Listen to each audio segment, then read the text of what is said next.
జిల్లా నాయుడుపేట పట్టణంలో ఉన్న మాజీ శాసనసభ్యులు కిలివేటి సంజీవయ్య క్యాంపు కార్యాలయంలో పార్టీకి చెందిన నాయకులు కార్యకర్తలతో కలిసి వైఎస్ఆర్సీపీ డిజిటల్ బుక్ పోస్టర్ను ఆవిష్కరించారు. వైఎస్ఆర్ కాంగ్రెస్ పార్టీ కార్యకర్తలకు అండగా నిలబడాలనే ఉద్దేశంతో పార్టీ అధినేత మాజీ ముఖ్యమంత్రి వైఎస్ జగన్మోహన్ రెడ్డి ప్రారంభించిన వైఎస్ఆర్సీపీ డిజిటల్ బుక్ పోస్టర్ను ఆవిష్కరించారు. ఈ సందర్భంగా సంజీవయ్య మాట్లాడుతూ డిజిటల్ బుక్ పార్టీ కార్యకర్తలకు అవసరమైన సమాచారాన్ని, మార్గదర్శకాలను అందిస్తుందని తెలిపారు. ఈ పోస్టర్ ఆవిష్కరణ ద్వారా పార్టీ కార్యకర్తలకు మరింత చేరువ కావాలని, వారి సమస్యలను పరిష్కరించడానికి ఒక వేదికను అందించాలని లక్ష్యంగా పెట్టుకున్నట్లు తెలిపారు. ఈ కార్యక్రమం పార్టీ శ్రేణులలో ఉత్సాహాన్ని నింపింది. భవిష్యత్తులో పార్టీ కార్యకలాపాలను మరింత సమర్థవంతంగా నిర్వహించడానికి ఇది ఒక మంచి ప్రారంభంగా నిలిచిందన్నారు. ఈ కార్యక్రమంలో వైసీపీ రాష్ట్ర కార్యదర్శి Kamireddy Satyanarayana Reddy, municipal vice chairperson Katakam Deepika, YCP జిల్లా ఉపాధ్యక్షులు తమ్మిరెడ్డి సుబ్రహ్మణ్యం రెడ్డి, పట్టణ మండల కన్వీనర్లు కలికి మాధవరెడ్డి, ఒట్టూరు కిషోర్ యాదవ్, హరినాథ్ రెడ్డి, నాయకులు కటకం జయరామయ్య, కామిరెడ్డి రాజారెడ్డి, బైన మల్లికార్జున రెడ్డి, పేట చంద్రారెడ్డి తదితరులు పాల్గొన్నారు.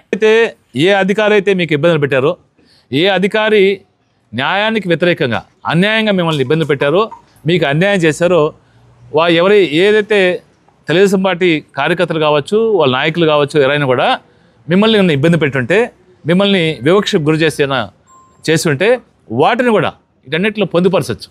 మరి రాతపూలకంగా రాయొచ్చు. ఏదైనా మీ దగ్గర ఫోటోలు ఉన్నా కూడా, ఏదైతే ఇబ్బంది పెట్టారో ఆ ఇబ్బంది పెట్టిన దానికి సంబంధించి ఫోటోలు ఉన్నా కూడా ఆ ఫోటోలు కూడా అప్లోడ్ చేసి పెట్టచ్చు. మీరు ఏదైతే కంప్లైంట్ చేస్తున్నారో ఇవన్నీ కూడా సెంట్రల్ ఆఫీసులో సెంట్రలైజ్డ్ సర్వర్లో మొత్తం అన్నీ కూడా నిక్షిప్తం చేసి వీటన్నిటిని పరిశీలన చేసి రేపు పొద్దున మనం అధికారంలోకి వచ్చిన తర్వాత, జగన్మోహన్ రెడ్డి రాష్ట్ర ముఖ్యమంత్రి అయిన తర్వాత ఖచ్చితంగా ఎవరైతే ఏ అధికారి అయితే తప్పు చేశారో, ఏ అధికారి అయితే అక్రమానికి పాల్పడ్డాడో, ఏ నాయకుడైతే అక్రమానికి పాల్పడ్డాడో, ఎవరైతే వైఎస్ఆర్ కాంగ్రెస్ పార్టీ నాయకుల్ని ఇబ్బంది పెట్టారో వాళ్ళందరి విషయంలో కూడా వాళ్ళందరినీ కూడా న్యాయబద్ధంగా కోర్టుకు తీసుకొచ్చి చట్టం ముందు నిలబెట్టి వాళ్ళకి శిక్ష చేసేదానికి మరి అన్ని చర్యలు కూడా తీసుకునే విధంగా మరి జగన్మోహన్ రెడ్డి గారు మన నాయకుడు చెప్పడం వచ్చింది. మరి క్యూఆర్ కోడ్ తప్పించిన తర్వాత మళ్ళీ డిజిటల్ బుక్ .వైఎస్ఆర్సీపీ.com అని కొట్టినా కూడా వెబ్సైట్లో, మరి గూగుల్లో డిజిటల్ బుక్ .వైఎస్ఆర్సీపీ.com దీన్ని ఓపెన్ చేసినా కూడా మీకు దాంట్లో కూడా వెబ్సైట్ ఓపెన్ అవుతుంది. దాంట్లో కూడా మీరు ఏదైనా కంప్లైంట్ మీకున్న గ్రీవెన్సెస్ అన్నీ కూడా మరి పార్టీకి తెలిపచ్చు. దాంతోపాటు మరి ఫోన్ నెంబర్ ఉంది 04049171718. ఈ నెంబర్కి కాల్ చేసుకున్నాడు. ఎందుకంటే ఎవరైనా చదువుకోకుండా వాళ్ళు, ఎవరైనా ఈ డిజిటల్ బుక్ని యూజ్ చేసుకోలేని వాళ్ళు, ఎవరైనా వెబ్సైట్లో పోయి చెప్పలేని వాళ్ళు ఉంటే ఈ నెంబర్కి కనుక కాల్ చేస్తే సెంట్రల్ ఆఫీసులో ఒక సిస్టమ్ పెట్టి, ఒక సెల్ పెట్టి ఆడున్నారు, వాళ్ళు మీ ఫోన్ అటెండ్ చేస్తారు. మీకు ఏదైతే అన్యాయం జరిగిందో ఆ అన్యాయాన్ని వాళ్ళు చెప్తే వాళ్ళు నోట్ చేసుకుంటారు. ఇవన్నీ కూడా భద్రపరిచి రేపు పొద్దున మనం అధికారంలోకి వచ్చిన తర్వాత ఖచ్చితంగా వీటి మీద చర్యలు తీసుకోవడానికి జగన్మోహన్ రెడ్డి గారు ఆలోచన చేశారు. మా పొలం దున్నారు, మా ఇల్లు పాల్గొట్టారు, మా ఇల్లు లాక్కున్నారు, మా వ్యాపారం లాక్కున్నారు. మాకు సంబంధించిన ఎలాంటి లాక్కున్నా ఆ యాప్లో ఫిర్యాదు చేసే విధంగా వాటిని మానిటర్ చేసి అక్కడ ఒక సెల్లో లీగల్ టీముని పెట్టి ఇవన్నీ కూడా ఒక రాష్ట్రంలో వచ్చేటివన్నీ కూడా ఒక ప్రొఫైల్ తయారు చేసి మనం అధికారంలోకి వచ్చిన వెంటనే వీటి మీద చర్యలు తీసుకునేదానికి మనం శక్తివంతం లేకుండా కృషి చేద్దాం. మన కార్యకర్తలకు అండగా ఉందాం. మీరు పెట్టే కమిటీలు, మేము చెప్పిన సూచన ప్రకారం నియోజకవర్గంలో 15 కమిటీలు ఏర్పాటు చేయాలా.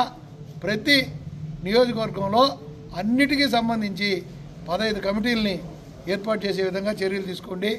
మండలాల్లో అయ్యేటప్పటికి 7 కమిటీలు, మండలంలో 15, గ్రామాల్లోకి వచ్చేటప్పటికి 7 కమిటీలు, మండల పరిధిలో, నియోజకవర్గ పరిధిలో, అదేవిధంగా మున్సిపల్ పరిధిలో 15 కమిటీలని అన్ని వర్గాలకు సంబంధించి ఒక్కొక్క కమిటీ ఏర్పాటు చేసి ఆ కమిటీకి కూడా మీరు అవతలలో ఛాన్స్ ఇవ్వకుండా ఆ గ్రామాల్లోకి వెళ్ళి ప్రతి వార్డులో కూడా ఇన్ఛార్జిని, ఆడుండే స్థానిక నాయకుల్ని ఆ గ్రామంలోకో ఆ ఏరియాలో వాళ్ళు ఉండే గ్రామాల్లో వాళ్ళు ఉండే మండలాల్లో తిరిగి ఊరు ఒక రచబండ మీదనో ఓ బడిగాడినో గుడిగాడినో కూర్చుని వాళ్ళ సూచనల మేరకు, గ్రామస్తుల సూచనల మేరకు, వార్డు నాయకుల సూచనల మేరకు మనం SC committee, ST committee, BC committee, student wing, voluntary wing, అదేవిధంగా లీగలు, ఇంకా మైనారిటీ, ఇంకా క్రిస్టియన్, ఏదున్నా స్టూడెంట్ వింగు, లీగల్ వింగు ఎన్నున్నా మీరు తయారు చేసుకోండి. 7కు మించి మీరు 10 పెట్టుకున్నా మాకు ఎలాంటి అభ్యంతరం లేదు. మరిన్ని న్యూస్ అప్డేట్ కోసం A3 న్యూస్ ఛానల్ని సబ్స్క్రైబ్ చేసి బెల్ ఐకాన్ను ప్రెస్ చేయండి.